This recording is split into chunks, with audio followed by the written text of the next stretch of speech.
আবাসার 34 থেকে 37 নম্বর আয়াতে আল্লাহ তাআলা ঘোষণা করছেন, ইয়াউমা ইয়াফিরুল মারউ মিন আখিহি ওয়া উম্মিহি ওয়া আবিহি ওয়া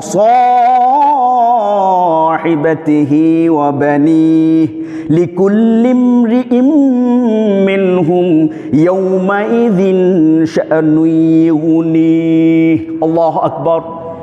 আমার কলিজার টুকরা নয়নমণি, ছেলে এবং মেয়ে তারাও কোনো কাজে আসবে না, আমার অর্ধাঙ্গী স্ত্রী তারাও কোনো কাজে আসবে না, স্বামী তার স্ত্রী কোনো কাজে আসবে না, সন্তান ছেলে মেয়ে পিতামাতার কোনো কাজে আসবে না সেই দিন। লিকুল্লি ইমরিইম মিনহুম ইয়াউমাইযিন শাআনুন ইউগনিহি। সকলেই পালাতে থাকবে, সন্তান বাবা মাকে দেখে তারা পালিয়ে যাবে।